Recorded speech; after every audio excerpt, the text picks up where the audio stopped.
네. 네, 사랑합니다. 이렇게 큰 환영으로 또 반갑게 맞아주셔서 너무 감사를 드리고요. 제가 이제 아프리카의 우간다에서 사역하고 있는 이창원 선교사입니다. 제가 이제 우간다에 돌아갈 때가 된 것 같아요. 우리 아이들을 딱 보니까 그 우간다에 있는 아이들이 더 많이 생각이 나는 것 같습니다. 정말 너무너무 귀한 것 같아요. 저도 초등학교 5학년 때 이게 처음 남산교회에 오게 됐거든요. 그때부터 많은 그 목사님과 또한 많은 교역자들, 또한 많은 성도님들의 또한 기도와 또한 섬김을 통하여서 지금까지 이 자리에 지금 이 자리에 서 있을 수 있었던 것 같아요. 많은 교회들을 둘러보고 있는데 참 다음 세대들을 세워가는 것에 대한 같은 고민을 가지고 있는 것 같아요. 어떻게 보면 오늘 또 연합 예배를 드리고 있는데 우리에게 허락하신 그 하나님의 참된 복음, 말씀을 지키기 위해서 우리 다음 세대들을 지키기 위해서 우리가 함께 힘을 모으고 있는 것 같습니다. 그래서 우리가 이 일들을 위해서 정말 어느 때보다도 더욱더 그 다음 세대들을 향하여서 선교하는 마음으로 그들을 섬겨야 할 것 같아요. 우리 여기 주일학교 아이들, 또 어린 아이들, 또 중고등부 청년들이 있는데요. 우리 그 격려의 박수로 정말 계속 믿음을 지켜나갈 수 있도록 응원해 주셨으면 좋겠습니다.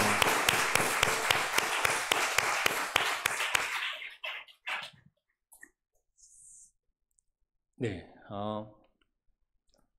아프리카 우간다에서 사역을 하고 있는데요. 우간다는 총 30에서 35개의 부족들로 이루어져 있습니다. 그러니까 제가 사역하고 있는 소로티 태소 부족이 이제 주로 많이 있고 또 쿤만 부족도 있는데요. 제가 오늘 세 번째 오는 거거든요. 그러니까 11년 선교지에 있었는데 그러니까 세 번째 와서 지난 두 번째까지 계속 그 태소말, 그 인사말을 가르쳐 드렸던 기억이 나는데 혹시 기억나십니까? 제가 조금 더 자주 나와야 되는데 그 태소말로 그 안녕하세요라고 이렇게 서로 이렇게 안녕을 비는 평안을 빌 때 쓰는 말이 요가입니다. 요가. 네, 우리 성도들의 안녕과 평안을 비는 마음으로 우리 오늘 태소말로 그렇죠. 오늘 그 우간다 가운데에서 어떻게 하나님께서 일하시는지를 볼 텐데요. 우리 성도들 서로에게 우리 평안을 비는 마음으로 우리 태소말로 한번 인사를 한번 나눠볼까요?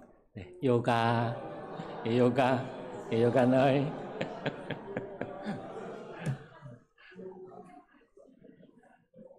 네, 감사합니다. 제가 이렇게 갑자기 나오게 됐어요. 아시는 분은 아실 텐데 사실상 이게 나온 것도 이따 자세하게 나누겠지만 다음 세대들을 위한 고민을 안고 이렇게 나오게 됐습니다. 네, 나오게 됐는데 나오기 전에 아내랑 같이 이걸 가야 되나 말아야 되나 좀 많은 의견을 주고받았어요. 그리고 이제 사역지에서 제가 해야 될 일들이 굉장히 많이 있었기 때문에 갑자기 나간다라는 게 사실상 좀 부담이 됐었거든요. 그래서 정말 이제 그러는 가운데에 그러니까 내가 하나님을 위해 일한다는 마음들이 제 안에 좀 많이 있었던 것 같아요. 하나님께서 모든 일들을 다 이렇게 멈추시게 하시고 이렇게 또 한국에 나올 수 있도록 해주셨는데요. 좀 나올 때 제 마음이 좀 약간은 편치 않았어요.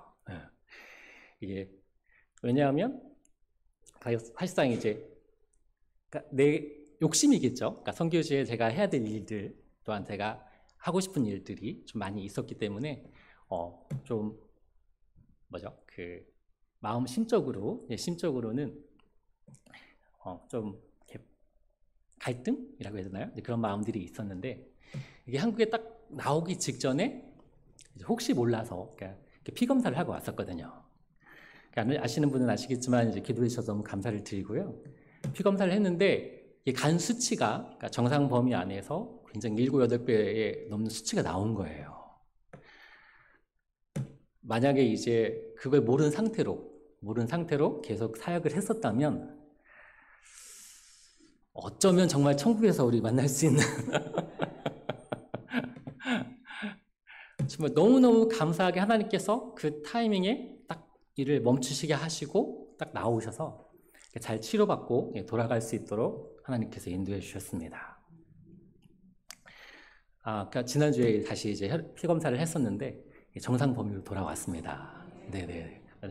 만약에 기도해 주셔가지고 너무너무 감사를 드리고요. 새벽마다 기도를 해주셨다라고 하시더라고요. 네. 정말 이렇게 선교지에 있을 때 또는 한국에 왔을 때 그러니까 늘 느끼는 거지만 정말 하나님께서 내가 하나님을 위해서 일하는 것 같지만 늘 하나님께서 우리를 위해서 일하시고 또한 돌보시고 우리의 삶 가운데에 함께 하시는 줄 압니다. 지난 사역들을 돌아볼 때에 정말 이렇게 한마디로 이야기한다면 하나님의 은혜인 것 같아요. 하나님의 은혜. 정말 그 은혜 가운데에 내가 할 수 있는 것이라고는 감사밖에 없는 것 같습니다. 그래서 오늘은 세손말을 하나 더 가르쳐 드리도록 하겠습니다. 감사합니다 라는 말이 얄라마 너입니다. 얄라마가 감사합니다라는 말이에요. 제가 이제 시골 지역에 가끔 여러분들이 보내주시는 그 섬김을 가지고 시골 지역에 방문을 해요. 방문을 하는데 어떤 이제 시골 지역에 방문을 했는데 거기는 이제 할머니하고 그 손자들이 사는 그 집이었는데 딱 방문하니까 할머니가 제 손을 꼭 붙잡고 얄라마 너희 이러시는 거예요.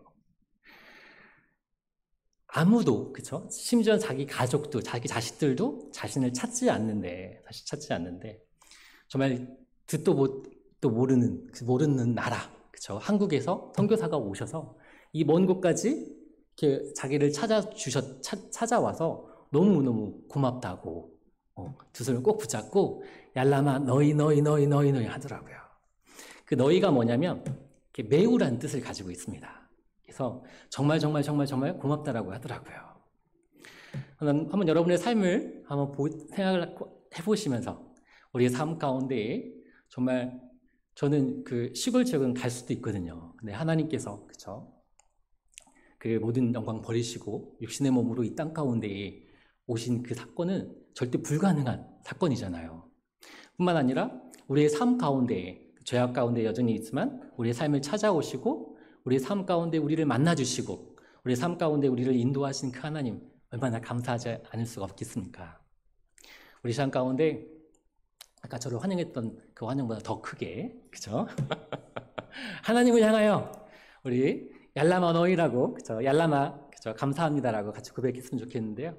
여러분들이 감사하는 만큼 뒤에다가 너희를 붙이시면 됩니다. 아셨죠? 네.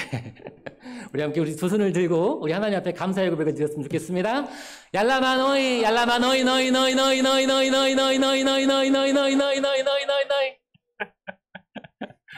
아멘. 사실상 선교부가 필요 없어요. 그렇죠? 우리 그냥 계속 너희만 하고 있어도 괜찮습니다. 얼마나 감사하고 얼마나 우리 삶 가운데 기쁜지요. 또 우리가 함께 할 수 있는 것다는 만큼 감사한 것이 없는 것 같습니다. 늘 남산교회가 늘 저와 또한 선교지를 기억해 주시고 또한 후원해 주시고 또한 섬겨 주셔서 정말 감사를 드립니다. 네, 좀 띄워주시겠어요? 아프리카 우간다에 대해서 제가 이렇게 지난 2번 설명을 드렸었는데 아마 아직 기억하고 계시는 분들도 계시고 아마 잊어버리신 분들도 계실 줄 압니다. 우리 다음 세대 아이들을 위하여서 다시 한번 더 설명을 드리도록 하겠습니다. 아프리카 우간다 제가 사역하고 있는 나라인데요. 이 노랗게 되어지는 부분이 아프리카 지도예요. 저는 예전에는 진짜 아프리카에 어떤 나라가 있었는지 몰랐었어요. 그러니까 아프리카 하면 그냥 아프리카라는 나라라고만 생각을 했었으니까요. 근데 아프리카에는 총 55개국의 나라들이 있습니다. 굉장히 많이 있죠. 아프리카의 나라들을 위해서 생각날 때마다 기도해 주시고요. 그리고 우간다는 그 아프리카의 그런 중앙에 빨갛게 표시되어져 있는 부분이 우간다입니다. 아프리카 대륙이 어마어마하게 커서요. 우간다가 굉장히 작게 보이지만 그 아프리카 대륙이요. 저 안에다 중국을 가져다 집어넣고 미국을 가져다 집어넣어도 공간이 남습니다. 굉장히 크죠. 그리고 우간다가 굉장히 작아 보이는데 남한의 2배가 넘어요. 남북한 합친 것보다 1.2배가 됩니다. 근데 이제 한국하고 지도도 보면 약간 비슷하죠. 우리나라 지도랑. 또 인구 수도 비슷합니다. 사실상 제가 처음에 우간다에 갔을 때만 해도 2,500만에서 300만이었거든요. 근데 지금 이제 10년이 지났는데 인구수가 한국이랑 비슷해졌습니다. 5천만 명. 네. 지금 이제 아직 인구 통계가 나오지 않아서 아마 5천에서 5천 한 200에서 300만 명 정도 될 것 같다라고 얘기를 하더라고요. 근데 이제 가장 큰 차이점이 있다면 그 아프리카 우간다는 진짜 아프리카 전체 많은 나라들이 출산율이 높아요. 근데 아프리카 대륙 중에서도 그러니까 전체 우리 지구의 출산율이 높은 나라의 손을 뽑으라면 우간다가 그 손가락 안에 들어갑니다. 전체 인구의 절반 이상이 만 18세 이하의 청소년들입니다. 굉장히 많이 있죠. 제가 처음 갔을 때만 해도 이렇게 가정 방문을 가면 아이들이 줄줄이 나옵니다. 한 7명에서 10명이 기본이에요. 요즘 이제 그 청년들하고 이야기를 나누는데 청년들이 얘기를 해요. 목사님, 저는 우리 부모님처럼 자식을 절대 많이 낳지 않겠습니다. 왜냐면 이게 자식이 많으니까요. 그들 삶이 좀 힘들어요. 근데 이제 그러냐고. 그러면 몇 명 낳을 건데 저는 많이 안 낳고요. 딱 4명만 낳겠습니다. 아마 우간다가 그래서 한 10년 안에 그렇죠. 아마 1억을 넘지 않을까 생각이 되는데 모르겠습니다. 근데 어쨌든 그만큼 되게 젊은 다음 세대들로 가득한 나라입니다. 그래서 우간다를 생각하실 때마다 그 아이들을 위해서 좀 기도해 주시고요. 그 부분에 대해서는 다시 한 번 더 자세하게 나누도록 하겠습니다. 제가 아프리카 우간다에 대해서 소개를 할 때마다 하는 얘기가 있는데 기억하십니까? 아프리카 우간다는 별명을 하나 가지고 있어요. 뭘까요? 기억하시나요? 아프리카의 진주. 우리 남산에 진주도 있는데 아프리카의 진주라는 별명을 가지고 있어요. 아프리카가 정말 좋은 자연환경을 가지고 있습니다. 그래서 이제 남쪽이 해발이 높아요.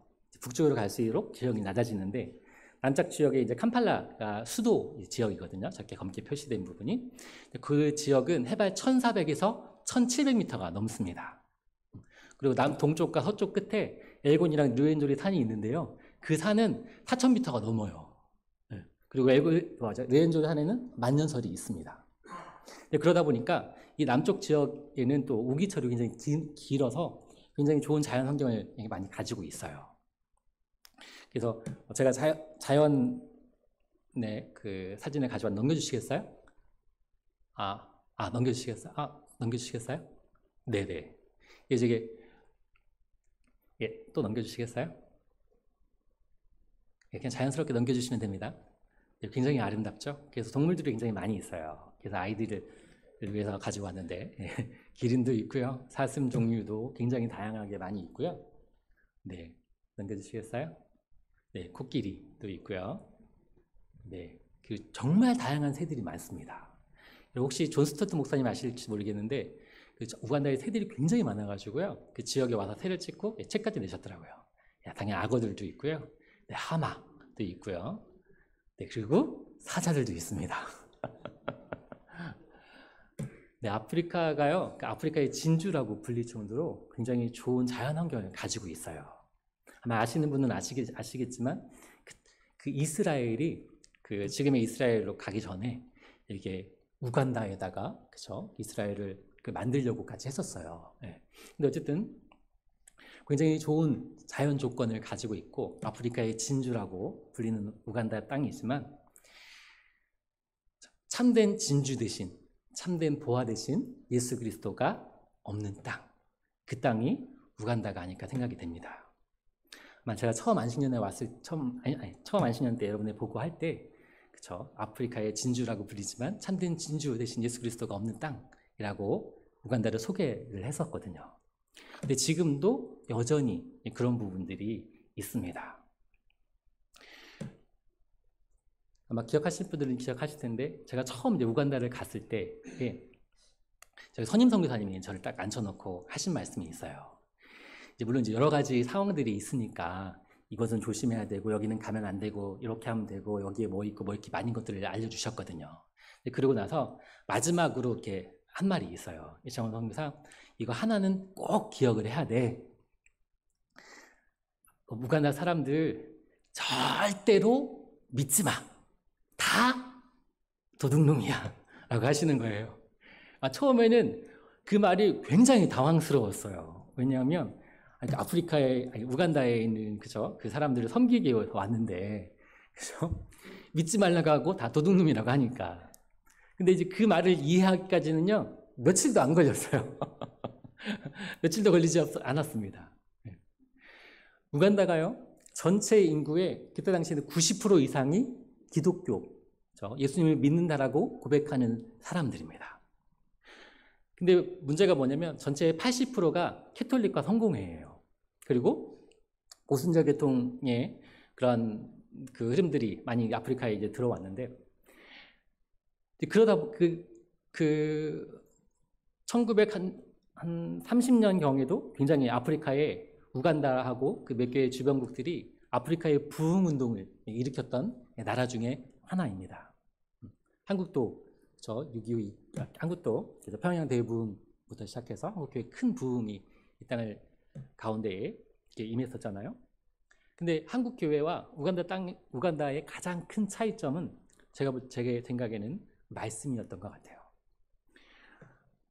우간다는 말씀이 굉장히 약합니다. 말씀이 그들의 삶 가운데에 심겨지지 않다 보니까 결국 그들의 삶이 변화가 없고 여전히 죄악과 어둠 가운데에 그들의 삶이 고통받고 있다는 것이죠. 그래서 많은 선교사님들이 우간다에서 이렇게 목회자 훈련 사역과 말씀 사역들을 주로 하고 계십니다. 그래서 정말 우간다 교회들이 깨어나고 말씀 가운데에 굳건히 세워져서 그들이 다시금 하나님 앞에 나오고 그들의 삶이 변화되는 참된 구원의 기쁨을 누릴 수 있는 삶을 살아갈 수 있도록 기도해 주시기 바랍니다. 네, 넘겨주시겠어요? 저희가 처음 이제 2013년도에 그 땅을 밟았던 사진입니다. 넘겨주시겠어요? 근데 벌써 저희 아이들이 네, 넘겨주시겠어요? 벌써 아이들이 예준이는 이제 중학교 1학년이 됐고요. 예림이는 초등학교 6학년이 됐습니다.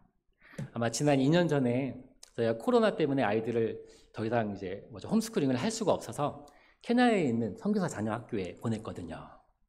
근데 그 케냐에 있는 선교사 자녀 학교가 그 아프리카에 있는 모든 선교사님들의 자녀들이 다니는 학교입니다. 전체가 한 500에서 600명 정도 되는데요. 한 90% 이상이 다 선교사 자녀들이 다니고 있어요. 그래서 저희 아이들과 선교사 자녀들을 위해서 기도해 주시고 그들 비록 부모님과 떨어져서 지내고 좀 그들 어렸을 때부터 다른 환경들에 놓여져 있지만 신앙 가운데에 하나님 주시는 그 돌보심과 그 은혜 가운데 잘 자라갈 수 있도록 그 아이들을 위해서 기도해 주시기 바랍니다. 그리고 또 저희 아이들 그때 인사를 드리고 계속해서 기도해 주셔가지고요. 예준이 이름이 둘 다 이제 벌써 3년째거든요. 이제 3년째 이제 지난 학기 때 아이들을 데려다 주고 왔는데 이제 아이들이 참 잘 적응해서 지내고 있습니다. 얼마나 감사한지 몰라요. 그래서 정말 여러분들께 정말 다시 한번 더 감사를 드립니다. 그리고 넘겨주시겠어요? 저희가 이제 처음 우간다 땅에 가서 시작한 사역이 바이블 캠프 사역이었어요. 왜냐하면 아이들이 굉장히 많아서. 그래서 지금 이제 넘겨주시겠어요? 말씀을 그 아이들에게 정말 심기기 위해서 굉장히 최선을 다했었고요. 그리고 이제 지금도 계속해서 이제 저희가 교회 사역과 학교 사역이 좀 안정화되면 다시 조금 더 좀 그 까라모자 지역이라고 좀 북쪽으로 갈수록 굉장히 열악하고 아직도 복음을 제대로 듣지 못한 아이들이 정말 많습니다. 그 아이들을 위해서 사역을 잘 감당해 나아갈 수 있도록 기도해 주시면 너무 감사하겠습니다. 그리고 지난 이제 2년간의 사역을 돌아볼 때 넘겨주시겠어요? 가장 감사하고 기뻤던 것들은 저희 이제 교회를 새로 저희가 하나님께서 좋은 예배의 처소를 허락해 주셨습니다. 넘겨주시겠어요? 저희 이렇게 처음 시작을 했었는데, 그렇죠? 넘겨주시겠어요? 예, 이렇게 코로나 직전에 이제 찍은 사진이고요. 남겨주시겠어요? 저희가 지난 10월 달에 새로 하나님께서 이렇게 좋은 예배 처소를 허락해 주시고 넘겨주시겠어요? 저기서 헌당 예배를 드릴 수 있도록 허락해 주셨습니다. 정말 많은 그 주위의 분들이 오셔가지고요, 함께 축하하고 감사하는 시간을 가졌습니다. 정말 남산교회도 이렇게 하나님께서 좋은 예배 처소를 허락해 주셔서 이게 너무 마음이 좋더라고요. 네. 목사님 바쁘셔가지고 제가 그 전에 오자마자 이렇게 여기 교회에 와서 이렇게 교회를 보고 갔었는데, 그냥 제가 저 곳에서 남산교회에 초등학교 5학년부터 다녔었기 때문에 이렇게 들고 딱 그 교회를 보는데요, 너무나 감동이 되더라고요. 예. 여러분 기억하실지 모르겠는데 지난 안식년에 나왔을 때는 남산교회 그 십자가를 보고 제가 너무 감동을 했었는데, 이번에는 이 교회를 보고 참 많이 감동을 얻고 또 많은 힘을 얻고 돌아갑니다. 정말 지난 그 사역들 가운데에 그 남산교회가 참 많은 것들을 흘려보내주셨어요. 아시겠지만 처음에 땅을 구입할 때도 마찬가지였고, 이 우물 역시 남산교회를 통해서 그 우물을 저희 교회 안에 팔 수 있도록 허락해 주셨을 뿐만 아니라, 일단 학교 사역에 대해서 좀 더 자세하게 나눌 텐데, 학교와 또한 주일학교 아이들을 섬기는 데 있어서 꾸준히 섬겨주시고 또 흘려보내주셔서 얼마나 감사한지 모릅니다. 그래서 이러한 사역들이 정말 교회를 통하여서, 또 아멘 복음 교회를 통하여서 잘 진행이 될 수 있도록 좀 기도해 주시면 너무 감사를 드리고요. 또 넘겨주시겠어요? 교회를 짓고 나서 제일 좋아했던 그룹이 제 주일학교 아이들입니다. 물론 다 기뻐했지만 저희 처음에 지었던 그 예배당이요, 굉장히 좁아요.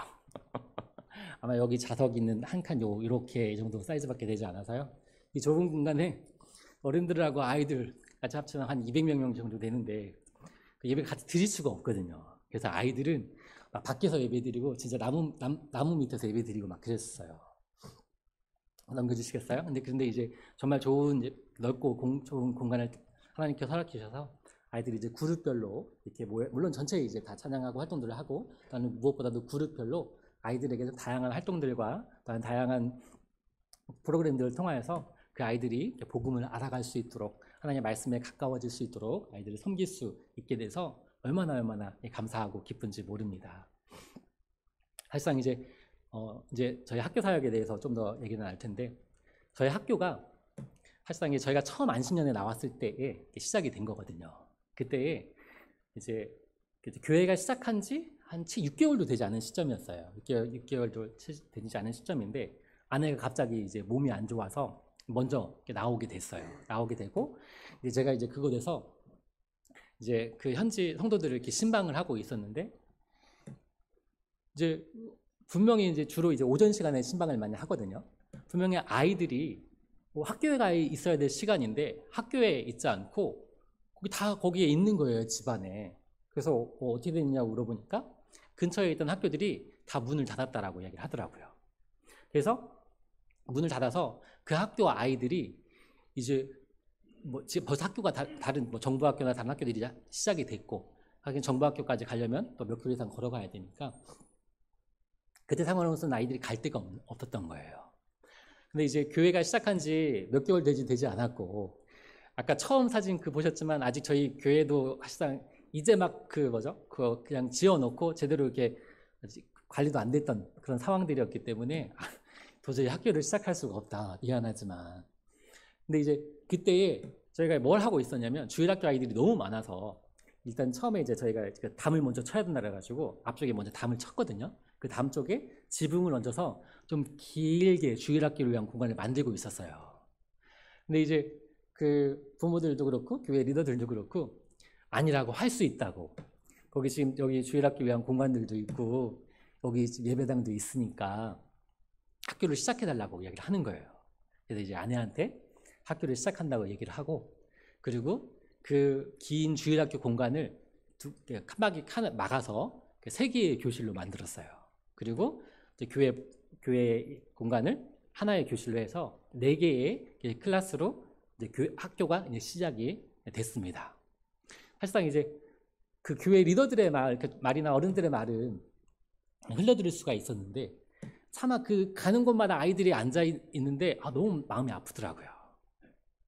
그래서 학교를 시작하게 됐는데 그 안신년 끝나고 돌아와서 아내한테 많이 혼났습니다. 왜냐하면 아니 그 주일학교를 위한 공간인데 왜 다시 그 잘라놨으니까 같이 예배를 다시 드릴 수가 없잖아요. 그래가지고 사실상 이번에 교회를 지을 때는 아내의 의견을 적극 반영해서 저는 저렇게 크게 지을 생각은 없었거든요. 아내가 여기 아이들 여기 아멘 지역에 아이들 다 와서 예배 드릴 수 있는 공간을 만들어 달라는 거예요. 그래서 아이들 한 500명에서 700명, 1000명까지도 올 수도 있을 수 있도록 이렇게 지어달라 그래가지고 야, 이게 가능할까? 라는 마음을 가지고 시작을 했는데 참 감사하게도 하나님께서 많은 돕는 손길들을 통하여서 남산교회를 통하여서도 이렇게 흘려주셔가지고 이렇게 교회 사역을 교회를 주일학기를 위해서 잘 지을 수 있게 됐습니다. 어쨌든 이제 그렇게 시작된 학교 사역인데요. 한번 넘겨주시겠어요? 네, 넘겨주세요. 네, 저렇게 이제 시작된 학교거든요. 넘겨주시겠어요? 저게 이제 첫 번째 졸업식 때 찍은 사진이에요. 첫 번째 졸업식 때. 사실상 졸업도 못할 뻔한 아이들이었는데 유치원 졸업식입니다. 거기 이제 초등학교 졸업식은 없고 유치원 때 졸업식을 하거든요. 한번 넘겨주시겠어요? 저는 트럭을 빌려달라 그래가지고 뭐 짐을 나르겠구나라고 생각을 했었거든요. 그랬더니 이 아이들과 부모들이 다 너무너무 신나가지고 아이들이 그 트럭에 태워서 한 2시간 가까이를 마을을 돌고 왔어요. 네, 감사합니다. 넘겨주시겠어요? 저게 이제 그 후에 이제 2회인가 3회인가 졸업식 사진이고요. 코로나 때 어떻게 정부가 할 수가 없어서 2년간 이제 문을 닫았고요. 넘겨주시겠어요? 네, 저게 이제 지난번에 그 5번째 졸업식 사진입니다. 네, 넘겨주시겠어요? 저게 이제 저희 초등학교 아이들 사진인데요. 제가 이제 우간다에 처음에 이제 갔을 때에 그러니까 참 이해가 되지 않는 부분이 한 가지가 있었어요. 근데 일단은 모든 그 부모들이 아이들을 사립학교에 보내는 거예요. 그러니까 정부학교가 있는데, 근데 거기 무료거든요. 거기 무료고 그 외에 뭐 개발비 뭐 비슷하게 해가지고 약간의 돈을 받아요. 받기는 받는데. 근데 그러니까 부모들이 아이들을 정부학교에 보내지 않고 일단 사립학교에 대부분 다 보내길 원하는 거예요. 어떻게든지 간에. 저는 그냥 처음에 우간다도 교육열이 많은가? 라고 생각을 했었죠. 근데 더 이해가 안 되는 건 뭐였냐면 그 유치원 아이들까지도, 그러니까 초등학교뿐만 아니라 유치원 아이들까지도 그들이 가능하면 그 아이들을 기숙사 학교에 보내길 원하는 거예요. 저는 정말 그 이해가 되지 않았어요. 처음에는. 그리고 교육열이 높은 건 이해가 돼요. 왜냐하면 우간다 정부 학교는요 제대로 학교로서의 기능을 못합니다. 이게 좁은 교실 안에요. 저희 교육보다 더 작아요. 교실 한 칸이. 그 안에 아이들이 50명, 100명 바글바글합니다. 그리고 교육할 수 있는 교육 교재들이 없어요. 심지어 분필도 제대로 가져 있지 않고 책은 말할 것도 없고요. 그런 열악한 조건에서 선생님들이 그 아이들에게 어떻게 제대로 이렇게 수업을 할 수 있겠습니까? 그리고 뿐만 아니라 이 선생님들이 이게 그 학교에서 그죠? 그 선생님들에게 월급을 주는 것이 아니라 정부에서 바로 선생님들한테 월급이 가요. 그러다 보니까 그 학교에 교장이든 교감이든 그 누구도 그 선생님들을 관리 감독하지 않아요. 물론 이제 최근에는 도시 지역에 있는 학교들은 그래도 나름 이렇게 하려고 하긴 하더라고요. 조금씩 바뀌어 가고 있는데 여전히 그 선생님들의 관리 감독을 하지 않기 때문에요. 선생님들이 그냥 학교에도 그냥 아무 때나 와요. 그리고 아무 때나 갑니다. 그리고 아이들도요. 일단은 왔는데 이게 학교에서 점심을 제공하지 못하니까 점심을 먹으러 다 돌려보내요. 아마 여기 계신 어르신분들은 어렸을 때 아마 기억하시면 기억이 날 수도 있어요. 근데 이게 다시 점심 먹으러 가면 거의 반 이상은 또 안 돌아오잖아요. 그럼 또 그 아이들이 돌아와서 그럼 그 아이들을 데리고 그 선생님이 그럼 다시 또 수업을 제대로 하느냐? 이제 그렇지 않거든요. 그러다 보니까 이게 정보학교의 공교육이 많이 이렇게 무너지니까 그 아이들을 다 이제 사립학교에 이제 보내는 거죠. 근데 이제 한 학교 사역 거기 우간다에서 몇 년 있다 보니까 이제 이해가 되는 거예요. 왜 이 부모들이 이 아이들을 이 사립학교, 특히 이제 기숙사가 있는 학교를 보내려고 할까? 이유는 굉장히 간단합니다. 이게 제대로 된 가정이 하나도 없어요.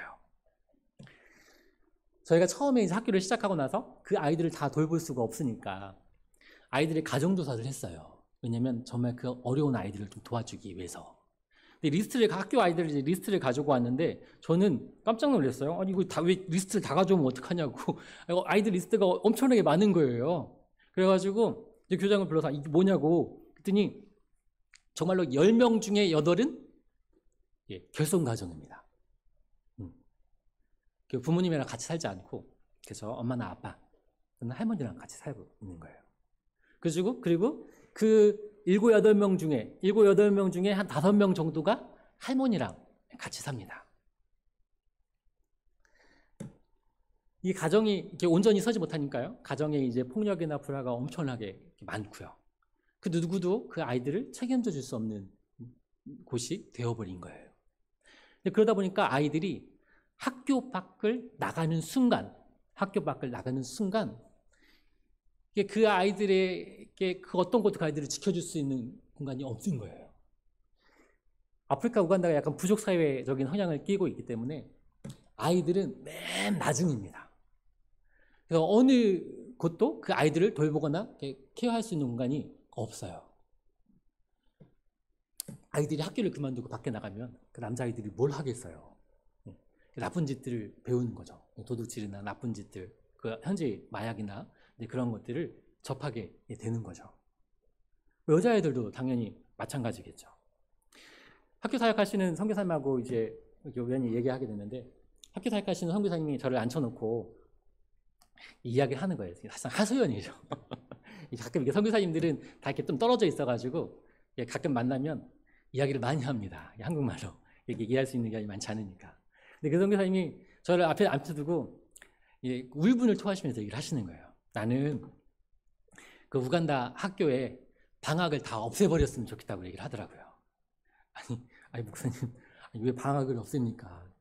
근데 저는 그때 이제 초등학교가 4학년밖에 없었거든요. 네. 근데 이제 그 선교사님이 저한테 얘기를 하는 거예요. 아니, 우리 아이들이 거기는 6학년, 7학년까지 있거든요. 초등학교가 우간다는 7학년까지 있습니다. 초등학교가 6학년, 7학년 아이들이, 그러니까 특히 여자 아이들이 방학이 끝나고 다시 새 학기가 시작이 되면 절반 이상이 돌아오지 않는다는 거예요. 다시 또 그 다음에 방학이 시작이 되고 다시 또 새 학기가 또 시작이 되면 절반 이상이 돌아오지 않는다는 거예요. 그 방학이라는 그 짧은 시간 동안에도 그 여자아이들이 그 성폭력이나 그런 것들에 노출이 돼서 임신을 하게 됩니다. 임신을 하게 돼서 못 나오는 경우가 굉장히 많아요. 그리고 또 그 우간다에서의 그 여성 인권은 굉장히 낮기 때문에 여자 그 아이들이 팔려가듯이 시집을 가게 됩니다. 그러다 보니까 이제 그런 상황들이 계속 이제 악순환이 돼서 돌아가는 거죠. 이 우간다가 아시는 분은 아시겠지만 에이즈가 굉장히 심각했던 나라 중에 하나입니다. 한때 전 국민의 70, 80%까지가 다 에이즈 환자였거든요. 그래서 이제 몇 수십 년간 그 세계적으로 세계 보건학회라든가 나라에서 그러니까 집중적으로 그거를 이제 캠페인을 벌이고 이제 약을 지원을 해가지고 그 수치가 40에서 40% 전후로 이렇게까지 낮췄었거든요. 근데 지난 그 코로나로 인해서 2년간 문을 닫았잖아요. 지난번에 선교 보갈 때도 말씀을 드렸었는데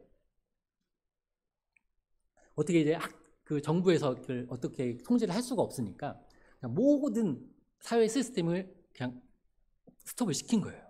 학교도 2년간 그래서 문을 닫았습니다. 근데 그때에 모르겠어요. 코로나로 얼마나 이렇게 많은 우간다인들이 죽었는지 모르겠는데 그때의 에이즈가 이거 공식적인 통계가 나오지 않았기 때문에 그러니까 비공식적으로 들리는 말에 의하면 에이즈가 다시 60, 70%까지 올라갔다는 말도 있습니다. 그때의 그러니까 미혼모 퍼센티지가 굉장히 높은데, 그래서 10대의 출산율이 2배 이상으로 뛰었다라고 얘기를 하더라고요. 근데 학교가 아니면 그 아이들을 이렇게 보호해 줄 수 있는 공간이 없습니다. 그래서 우간다에는 많은 선교사님들이 계신데, 캄팔라에서 주로 이제 신학교나 말씀 사역을 하시는 분들이 계시고요. 또 절반 가까이는 또 이제 학교 사역과 어린이 사역을 하시는 선교사님들이 참 많이 있습니다. 그럼 그 학교 사역과 어린이 사역들을 위해서 섬기시는 선교사님들을 위해서, 또한 그 아이들을 위해서 좀 기도해 주셨으면 좋겠고요. 그리고 사실상 이제 제가 이번에 갑자기 나오게 된 게 사실 2가지 해결할 점이 있었거든요. 첫 번째는 뭐 이따가 이제 다시 또 얘기를 하겠지만, 저희가 이제 학교 사역들과 함께 여러 가지 다른 직업 훈련들을 하고 있어요. 이제 그것들을 하게 되는 이유 중에 하나가 예전에 이제 제가 말씀을 드렸었죠. 청년 실업들. 그때 이제 우간다 내전이 안정이 되어지고 폭발적으로 이제 출산율이 증가하고 그 세대들이 지금 벌써 이제 한 30-40년 지났거든요. 그래서 이제 그 세대들이 막 자라서 막 사회로 나오고 있는 그 시점이에요. 근데 우간다가 그 아이들을 받아줄 만한 준비가 하나도 되어져 있지 않습니다. 아직 산업 기반이나 이런 것들이 굉장히 열악하기 때문에 굉장히 이제 좋지 않은 상황 가운데 있어서 이제 그 아이들을 위해서 저희가 이제 많은 사역들을 준비를 하고 있거든요. 근데 저희가 이제 초창기에 갔을 때부터 그 청년들을 위한 마음들이 좀 있었습니다. 아시는 분은 아시겠지만 제가 이제 교회를 통하여서 또한 이제 학교 다닐 때 이제 주바라기라는 그 중고등학교 청소년 선교단체인데, 그리고 또 대학교 때는 DFC라는 CCC라는 우리 대학교 청소년단 선교단체를 통하여서도 같이 신앙이 많이 훈련받을 수 있는 좋은 그 시간을 가졌었거든요. 그들을 통해서 그 단체들을 통하여서 제가 좀 받은 것들이 있기 때문에, 그러니까 우간다에서 처음에 제가 자리를 잡을 때 거기에 이제 그때 당시는 대학이 없었어요. 그러니까 소로티 종합대학은 없었고, 여기에 소로티 이쪽 지역에 소로티 종합대학이 들어올 거다. 그리고 벌써 거기에 농대랑 상대는 있었죠. 농대도 있고 상대도 있고 그쪽에 이제 대학도 있고, 그쪽이 소로티에서 집중적으로 그쪽 교육 중심 지역을 하려고 해놓은 정부 땅들이 많이 있습니다. 근데 처음에 이제 그쪽 지역으로 가기 위해서 좀 알아봤었거든요, 처음에. 근데 이제 사실상 이제 그쪽 지역이 대부분 다 정부 땅이고, 그 땅이 이제 마땅한 땅을 저희가 구할 수가 없어서 이제 그곳은 그러니까 그곳에서 이제 구하지 못하고, 지금 저희가 있는 지역 아멘, 저희 지역이 아멘입니다. 그 지역이 처음에 이제 영국 선교사님이 오셔가지고 지냈던 지역이래요. 그래서 아멘, 그 선교사님 이름이 아멘이거든요. 그래서 그 지역이 아멘이라고 불리게 됐던 지역이더라고요. 근데 어쨌든 이제 그 지역에서 저희가 사역을 시작할 수 있게 됐습니다. 그렇지만 어쨌든 우리 다음 세대들을 위한 그 사역들은 계속 이어져 가야 되니까 그 대학 청소년들을 위한 사역들을 저희가 하려고 계속 준비를 하고 있었거든요. 그리고 지금 저희 청소년들을 계속 훈련을 시키고 있었고, 그러니까 리더들을 훈련을 시키고 있었습니다. 그러니까 기회가 되면 우리가 이제 소로티 대학이 이제 이제 세워지고 이제 시작이 되면 우리가 그곳에 가서 전도를 하고 그들을 위해서 섬기기 위해서 이제 준비를 하고 있었는데, 정말 이제 우연찮게 사실상 거쪽 지역에 땅이 잘 나오지 않아가지고 거의 이제 잊어버리고 있었거든요. 근데 정말 우연찮게 어떤 그 은퇴하신 목사님이 소로티 지역에 교회랑 학교를 좀 짓고 싶다고 하셔가지고, 저희 교단 아니고 다른 교단에 오신데 다른 선교사님이 이제 그분을 도와드렸었어요. 근데 올해에는 이제 그 도와드렸던 선교사님이 갑자기 한국으로 가시는 바람에 제가 그 목사님을 좀 안내를 하게 되죠. 땅을 구매할 수 있도록. 그렇게 하다가 정말 우연찮게 소로티 대학 바로 앞쪽에 땅이 나왔다는 얘기를 듣게 됐습니다. 그래서 이제 아내랑 이제 이야기를 이제 했었죠. 이제 아내가 이제 이거는 우리가 꼭 사야 된다. 그래서 이 땅을 사야, 그렇죠? 그 소로티 종합대학이 이제 벌써 코로나 때 이후에 이제 시작이 돼서 일일 졸업생이 나왔어요, 이번에. 지금은 이제 모든 학과가 다 개설되지 않아서 아직 이제 학교 학생들이 한 500명 정도 되고요. 근데 벌써 그 농대랑 상대가 있기 때문에 그 농대랑 상대에 1000명 이상의, 그러니까 이쪽 그 각각 학교가 한 1,500명의 학생들이 벌써 있어요. 그럼 그 지역만 2에서 3,000명 정도 있고, 그리고 이제 여기 그 칼리지라고 하는데 고등학교가 또 그 지역 거기에 또 거기 한 1,000명 가까이 또 벌써 있고요. 그리고 이제 만약에 소로티 대학이 오픈이 돼서, 그러니까 다 모든 학과가 다 개설이 돼서 대학생들이 다 오면 그 대학생들이 한 4,000에서 5,000명 정도 예상을 합니다. 그럼 그 일대만 해도 그 어떻게 보면 다음 세대의 리더들이잖아요. 우리 아이들이 있는데 한 100명 중에 1명 정도가 대학을 진학을 합니다. 소로티 태소 부족이요. 우간다의 주요 부족 5개, 6개 부족 중에 주요 부족 중에 한 부족입니다. 근데 그 태소 부족 중 안에 그러니까 종합대학이 딱 여기 소로티에 있는 이 한 대학밖에 없어요. 정말 다음 세대들의 이렇게 다음에 그 우간다의 차세대 리더들이 이렇게 세워지는 그곳인데, 근데 그곳에 딱 갔는데요. 그 대학 안에 벌써 무슬림 그 사원이 딱 들어가 있더라고요. 대학 안에. 그래서 이제 저는 이제 놀랐는데 아내는 그거를 보더니 되게 막 흥분을 하더라고요. 여러분 제 아내 성격 아시죠? 굉장히 다무지고 열정적인 성격을 가지고 있어서, 그래서 이제 그걸 보더니 아내가 또 우리도 빨리 그 교회를 세워야 된다고 하면서, 저는 그러니까 선교 사역을 할 때에 아내가 이제 얘기를 하면서, 물론 이제 선교 사역을 할 때 다른 방향들이 다 다르잖아요. 그죠? 모든 목사님들이 목회 철학이 좀 다른 것처럼.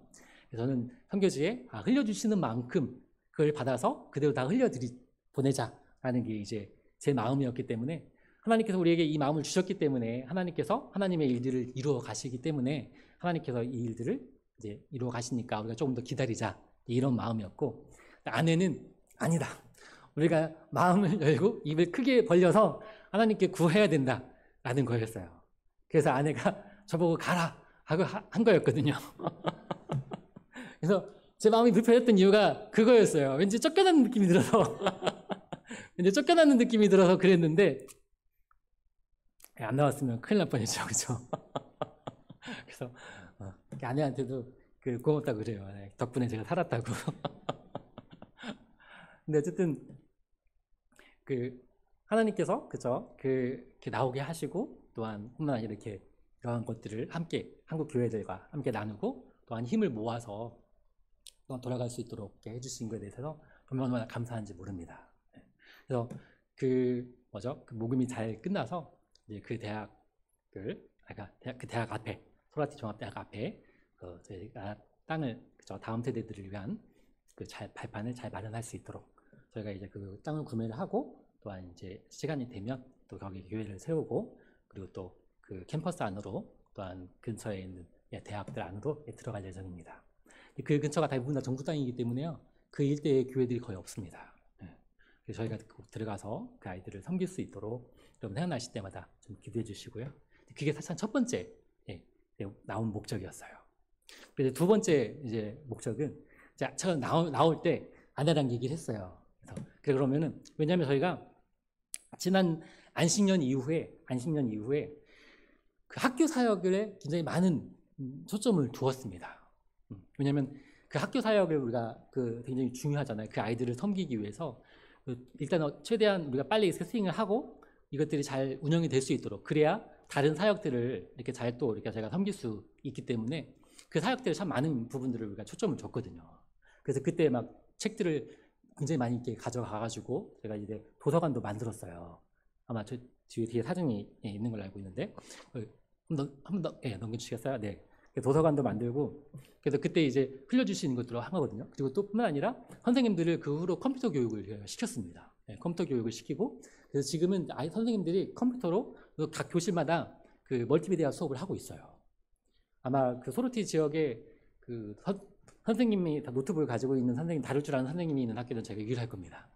각 교실마다 32인치 작긴 하지만 그 모니터가 있는 교실 가지고 있는 학교는 저희가 유일합니다. 어쨌든 그 아이들을 섬기기 위해서 저희가 최선을 다할 뿐만 아니라, 물론 저희 학교 아이들이 이제 학교에 오면 처음부터 성경 쓰기부터 시작을 해요.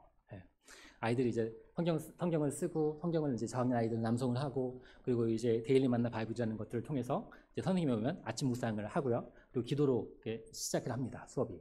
그리고 이제 일주일에 칠풀이도 있고요. 그리고 또 학기별로 또한 여러 가지 아이들 바이블을 배울 수 있는, 성경을 배울 수 있는 프로그램들을 하고 있어요. 근데 굉장히 많은 우리가 아이들에게 많이 섬기기 위해서 했는데, 아이들의 그런 우리가 이제 기대했던 것만큼 아이들이 따라왔으면 좋겠는데 이제 그렇지를 못한 거예요. 그 무엇이 좀 문제인가라고 살펴봤더니 아이들의 가정 환경이 너무 열악한 겁니다. 근데 그때 당시에도 계속 이제 학기가 시작이 됐는데 한 달이 지나도록 아이들이 돌아오지 않는 경우가 많아요. 한 달이 지나서 혹은 막 심지어는 거의 2달 가까이 지났는데 그때서야 아이들 데려와서 등록을 시키더라고요. 근데 그게 그럴 수밖에 없는 게 한 집에 그러니까 최소 5명에서 10명 정도까지 아이들이 있으니까 일단 처음에 돈이 생기면 일단 장남이죠. 보통 장남이에요. 그러니까 그 아이에게 초점을 둡니다. 가장 높은 학년에 있는 아이들. 예, 중고등학교부터 먼저 보내고 그리고 그 다음 오다 보니까 초등학교하고 유치원은 맨 나중이 되는 거예요. 그래서 저희가 이제 학비도 낮출 수 있을 만큼 낮췄어요. 예. 그리고 나서 이제 또 더 어려운 아이들은 또 장학 지원을 통해서 그 아이들을 섬기고 있는데 이제 그런데도 불구하고 아이들이 그러니까 왜냐하면 학비를 어느 정도 내고 다음 학기에 또 학비를 준비가 안 되니까 저희는 전체 학비의 절반만 내도 아이를 중간에 돌려보내지는 않습니다. 그래서 절반만 내도 그 학기로 이제 다 다닐 수 있거든요. 점심이랑. 근데 이제 다음 학기가 되면 이제 부모들이 어쨌든 돈이 없으니까 그 아이들을 정부 학기로 보냅니다. 그러면 아이들이 정부 학기로 갔다가 돌아오면 아이들이 깡통이 돼서 돌아와요. 그래서 매 학기 초마다 선생님들이 굉장히 애를 먹습니다. 이 아이를 분명히 한 단계 낮춰야 되는데 부모들이 절대 원하지 않는 거예요. 네. 근데 그러다 보니까 이게 아이들도 왔다 갔다 하고 그러니까 힘들고 일단 학교 갔다 오면 또 제대로 배우지 못하니까. 그러니까 이게 아이들도 힘들고 교사도 힘들고 저희도 힘든 상황이 되는 거예요. 그래서 이제 아내랑 어떻게 하면 이것들을 해결할 수 있을까? 그래서 학비도 최대한 낮출 수 있을 만큼 낮추고 저희가 최대한 이제 모든 것들을 그 학교에 이제 집중해서 했음에도 불구하고 그런 문제들이 계속 불거지고 해결이 되지 않는 거예요. 저희 학교 아이들이 초기 한 250명 정도 아이들이 있었는데 지금은 이제 그런 문제들 때문에 지금 한 200명도 채 되지 않아요. 근데 어쨌든 그 아이들이 이제 그런 상황에 있다 보니까 계속 저희 고민을 했었던 거거든요. 그래서 저희 아내한테 저는 이제 올해 초부터 뭘 제시했었냐면 이거를 이렇게 하면 어차피 우리가 모든 힘을 다 했지만 그 열매를 맺기 힘드니까 이걸 무료로 전환을 시켜야 된다. 이게 무료로 전환시키지 않으면 이 일들이 계속 반복이 되어지고 어차피 우리가 쏟아부는 에너지에 비해서 이 아이들의 그래서 성장이나 이런 발달은 좋은 걸 할 수 있는 걸 기대하는 게 쉽지 않다라고 계속 아내랑 얘기를 했었거든요. 근데 이제 도저히 이제 그때 당시에는 무료로 전환할 수 있는 상황이 아니니까. 여러분들은 이제 저희들 모든 상황들을 아시니까 사실상 저희가 우리 현지인 아이들은 열심히 가르쳤거든요. 근데 예준이 예림이 그 학비는 제대로 내본 적이 없어요. 네. 어떻게 이게 네. 근데 어쨌든 그 아이들을 위해서 열심히 섬기고 있는데 방법이 없는 거예요. 방법이. 그래서 아내한테 얘기를 했죠. 그러면 내가 이번에 갔다 올게. 갔다 오는 대신에 우리가 갔다 와서 내가 한국교회에 가서 이걸 좀 더 얘기를 해서 이것들을 마음을 모아서 학교를 단계별로 우리가 무료화로 전환시키자. 그렇지 않으면 답이 없는 것 같다. 라고 이제 아내를 이야기를 했어요. 그랬더니 아내가 그러더라고요. 알았어. 그럼 그거는 예진이 아빠 알아서 하고 갔다 와야 돼. 라고 해서 나오게 됐습니다. 그래서 그 아이들이, 그렇죠? 이제 저희들이 이제 아이들이 초등학교가 3년이거든요. 아니, 유치원 3년. 저희가 이제 단계별로 학년을 이제 7학년까지 올려야 돼요. 근데 이제 7학년까지 올리면 선생님이나 여러 가지 다 시설들이 있어서 계속 못 올렸었거든요. 못 올리고 있었는데, 어쨌든 이게 7학년까지 이제 올리고, 이제 그렇게 되면 이제 총 10년이잖아요. 10년인데, 우리가 이 10년 동안 그 아이들을, 그렇죠? 안정적이게 말씀 가운데에, 그 신앙 가운데에 우리가 교육을 통하여서 최선을 다해 섬기면 그게 삶의 변화가 있지 않겠습니까? 그래서 아직까지는 우간다 소르티가 그 아이들을 섬길 수 있는 여력이 안 되니까 우간다가 우리가 좀 최대한 섬기고 나중에 시기가 되면 다시 단계별로 이제 이제 학비를 올리든지 할 계획인데 어쨌든 이 일들을 위하여서 여러분 기도해 주십시오. 그래서 그 아이들이 그렇죠? 우리의 섬김을 통하여서 정말 안정적이게 그 아이들이 자라갈 수 있도록 우리가 그 아이들을 잘 지켜낼 수 있도록 여러분 도와주셨으면 좋겠습니다. 한국 교회가 다음 세대들을 향한 고민들이 참 많이 하고 있는데 우간다도 마찬가지거든요. 다음 세대들을 향한 고민들이 항상 가득히 있습니다. 우간다 한국 교회를 오면서 굉장히 좀 마음이 아팠던 것 중에 하나가 20, 30대의 청년들과 아이들이 다 빠져 있더라고요. 근데 아직까지 우간다는 한 30년, 50년은 더욱더 그들을 흘려보내야 아마 그곳이 설 수 있을 것 같은데 우리 한국 교회의 다음 세대들이 이렇게 무너져가는 모습을 볼 때 참 너무 마음이 아픕니다. 여러분들이 그 일들을 이곳 가운데에서 다음 세대를 세워주시고 그 다음 세대를 통하여서 여러분들을 통하여서 그것들이 우간다 땅가운데 잘 흘러갈 수 있도록 해주시기를 간절히 부탁드립니다. 한번 넘겨주시겠어요? 네. 아까 이제 저희 하고 있는 사역들 여러 가지 말씀을 드렸었는데 지난 이제 2년간에 좀 약간 변화가 된 게 저희가 이제 클리닉을 저희가 운영을 했었는데 무료 검사소로 전환을 시켰습니다. 그래서 이제 아이들이 말라리아나 다른 질병을 제때에 치료받을 수 있도록 그러니까 워낙 그 부모님들이 그런 아이들 그 의료 지시나 이런 게 없어가지고요. 저희들이 아이들과 부모 그 의료 환경 개선을 위해서 열심히 노력을 하고 있습니다. 그래서 많은 부분을 저희가 좀 개선을 하고 있고 또 이제 무료 검사소를 통하여서 아이들이 말라리아가 굉장히 치명적입니다. 근데 약을 먹으면 금방 치유할 수 있는 거예요. 근데도 이게 말라리아 증세가 그냥 다른 증상이랑 비슷해요. 왜냐하면 수분이 부족하고 햇볕을 쐬면 머리가 아픕니다. 먹는 물이 깨끗하지 않고 음식이 좋지 않으니까 아이들이 배가 자주 아파요. 근데 그게 말라리아 증상이랑 너무너무 똑같거든요. 그러니까 부모들이 돈이 아깝고 아이들을 보내기 이제 쉽지 않으니까 아이들이 살짝 맨날 아프다고 하니까 정말 맨날 아파요, 아이들이. 근데 이제 그 아이들이 그러다 보니까 제때 검사를 하지 않는 거예요. 근데 검사 시기가 놓치고 치료 시기가 놓치면 하루 밤만 했어도 이게 3단계, 4단계까지 올라가서 굉장히 고열로 인하여서 뇌가 손상이 되거나 심지어는 죽기까지 합니다. 사실 저희가 클리닉이 시작하게 된 이유가 코로나 때 그 아이가 그 말라리아 때문에 인해서 목숨을 잃었거든요. 그래서 이제 저희가 클리닉을 시작하게 됐었는데 이런 그 사역들이 계속 잘 진행이 될 수 있도록 기도해 주시고요. 그리고 그 외뿐만 아니라 넘겨주시겠어요? 저희가 이제 계속 기존에 해왔던 그런 사역들을 계속 하고 있습니다. 그 다음 세대 청년들을 위해서 그들이 기술과 직업을 가지고 그들의 삶을 살아낼 수 있도록 제가 계속해서 훈련하고 있는데 넘겨주시겠어요? 이번 해에 참 감사한 것은 넘겨주시겠어요? 한 단체를 통해서 저희가 빵 기계를 후원받았어요. 그래서 빵 기계를 후원받아서 그 빵으로 구워서 그 아이들을 또 섬기고 있습니다. 넘겨주시겠어요? 또 하나의 되게 복음을 위한 되게 좋은 접촉점을 마련하게 돼서 얼마나 기쁜지 몰라요. 그 아이들이 한 번도 이렇게 발효대에서 갓 구운 빵을 먹어본 적이 없으니까 제가 레시피를 만들어서 제가 만든 빵인데 이게 한국 거랑 비교하면 사실상 아무것도 아닌데 그 아이들한테는 너무너무 맛있는 거예요. 근데 이게 갓 구워 나오니까 맛있더라고요. 제가 먹어도 맛있더라고요. 근데 어쨌든 이 복음에 또 접촉점을 하나 더 마련하게 돼서 아이들이 그 빵을 가지고 또 말씀을 가지고 가서 전하고 있습니다. 그리고 이제 이 가장 먼저 빨리 자립을 한 것 같아요. 이 빵 사역이. 뿐만 아니라 넘겨주시겠어요? 저희가 계속해서 재봉 교육들을 하고 있고요. 넘겨주시겠어요? 그리고 이제 벽돌이나 넘겨주시겠어요? 네, 그 양계도 넘겨주시겠어요? 그리고 돼지도 키우고요. 또 넘겨주시겠어요? 그리고 이제 그 외에 여러 가지 이제 사역들을 계속 하고 있습니다. 우물을 판다거나 넘겨주시겠어요? 한국 교회를 통해서 흘려주시는 것만큼 말라리아나 그들의 삶에 필요한 것들 넘겨주시겠어요? 필요한 것들을 계속 공급해 주시는 대로 그들을 섬기고 있는데요. 근데 넘겨주시겠어요?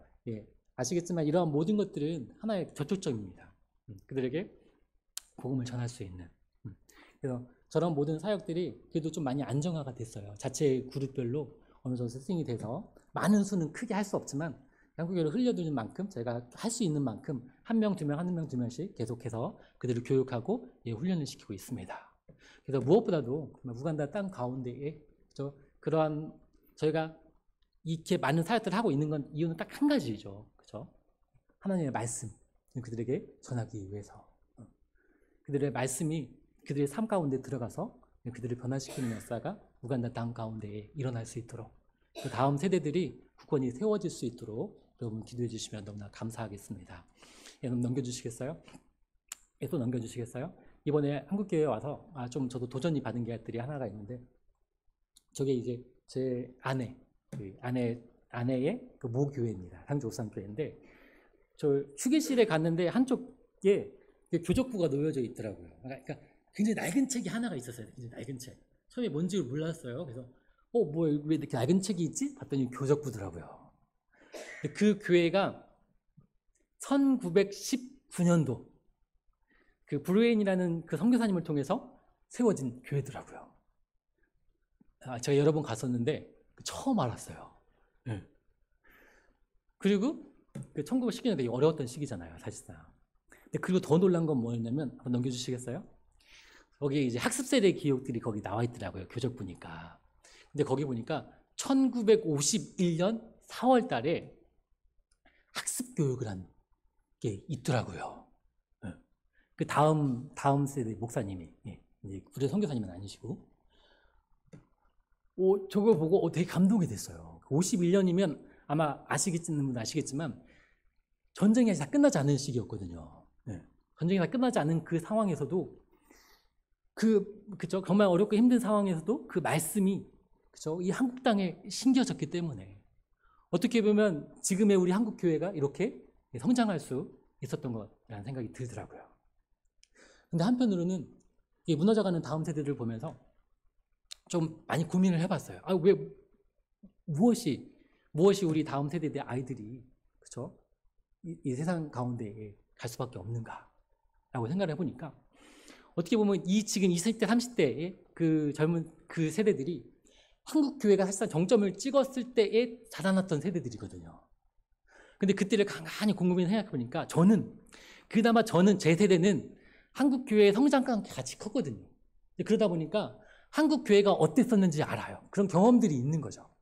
어떻게 하나님께서 한국 교회를 통해서 일하셨는지에 대한 것들이 제 마음에 있다는 걸 알게 됐어요. 근데 한국 교회 정점 가운데 태어났던 세대들은 하나님께서 어떻게 일하시고 어떻게 사역하시는지에 대한 경험이 전혀 없는 거예요. 교회가 많은 주일학교 여러 가지 프로그램들은 진행하고 있지만 정말 그들이 하나님을 경험하고 살아 역사하신 하나님을 느낄 수 있는 시간들이 그들의 삶 가운데에 없었다는 거죠. 참, 제가 이제 그것들을 돌아보면서 저도 이제 곰곰이 생각을 하면서 이게 너무 마음이 아프더라고요. 이 아이들이, 그죠? 우리 아이들이 어떻게 하면 하나님을 살아계시는 하나님을 느낄 수 있을까? 근데 그게 가장 시작될 수 있는 시발점이 가정이잖아요, 어떻게 보면. 근데 뭐 저희 부모님 세대는 뭐 그렇다 치더라도 워낙 바쁘고 힘든 시간을 지냈으니까. 근데 제가 예준이 이름이랑 많이 예배를 드렸잖아요. 선교지에서 몇 수백 번을 같이 예배 드렸는지 몰라요.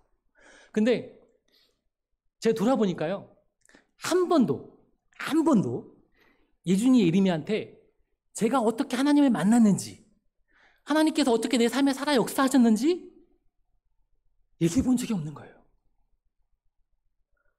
한두 번 정도는 그냥 그 신앙에 대해서 예수님은 어떻게 생각하냐, 하나님 어떻게 얘기해 본 적은 있어요. 신앙에 대한 이 부분을 많지도 않아요. 몇 번 안 되더라고요, 생각해 보니까. 근데 돌아보니까 단 한 번도 예준이 예림이에게 하나님께서 어떻게 나의 삶을 통해서 살아 역사하셨는지 모르겠어요. 뭐 선교지에 있으니까 뭐 알아서 겠지 뭐 그런 마음이 되게 있었는지도 몰라요. 근데 단 한 번도 그 아이에게 어떻게 하나님께서 내 삶 가운데 살아 역사하시는지를 얘기해 본 적이 없는 거예요.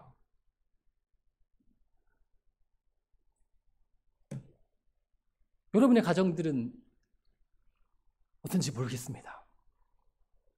그런데 이 다음 세대들이요, 여러분의 자녀들이 그 경험할 수 있는 게 없어요. 밖에 나가면 아시겠지만 참 많은 것들이 우리 아이들의 시선과 아이들의 모든 것들을 다 가져갑니다. 여러분들이 여러분의 삶을 통하여서 만나셨던 그 하나님을, 말씀 가운데 살아 역사하신 하나님을 여러분들이 그 자녀들에게 이야기를 해 주셔야 합니다.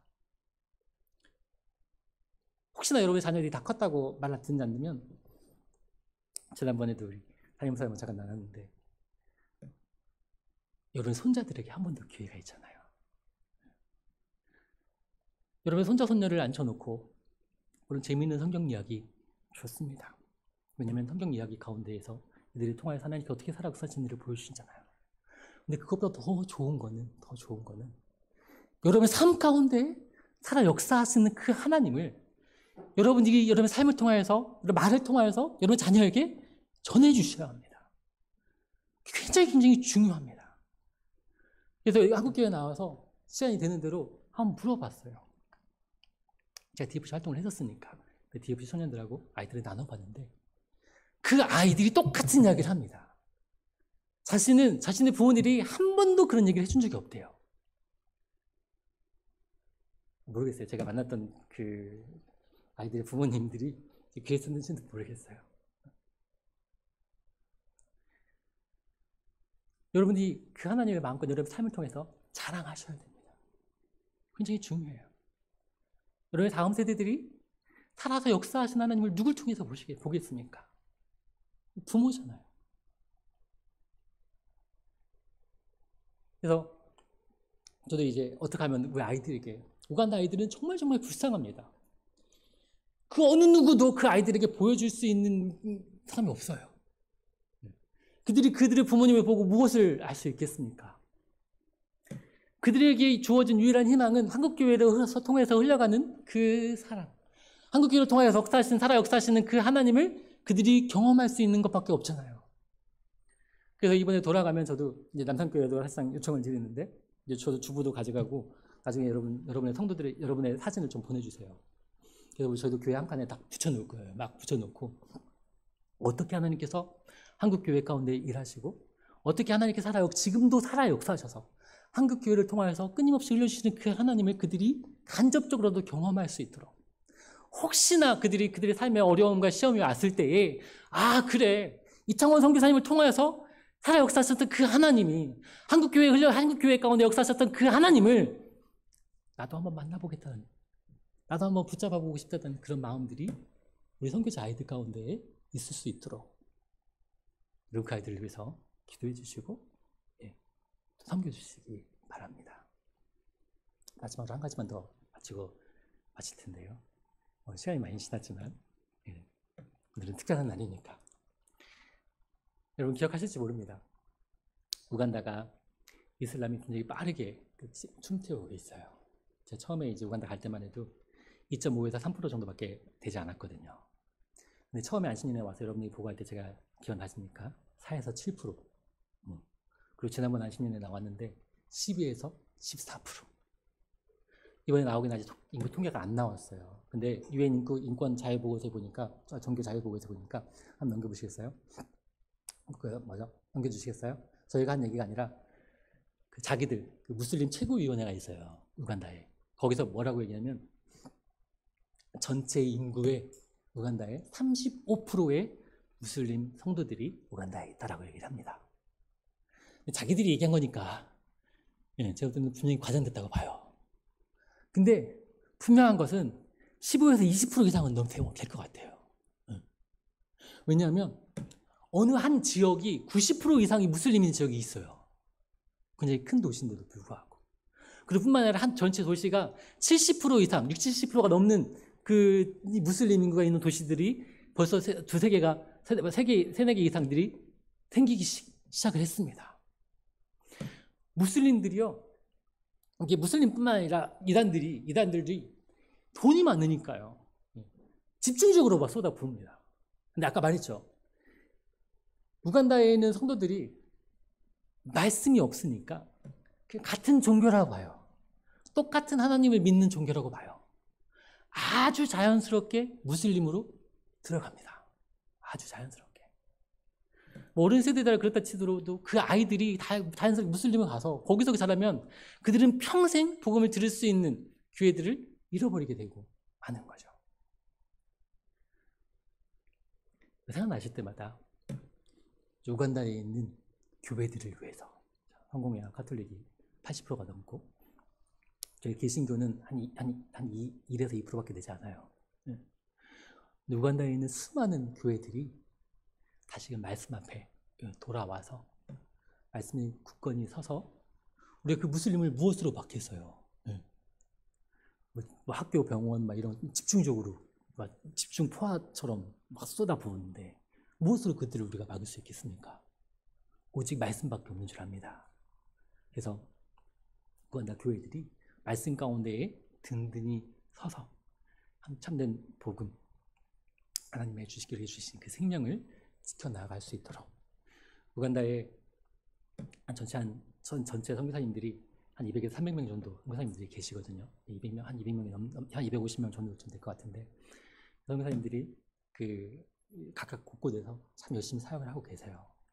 그 선교사님들의 안전들과 그 사역들을 위해서 기도해 주시고요. 아까도 말했듯이 한국 교회가 든든히 서야 합니다. 남산 교회가 든든히 서야 합니다.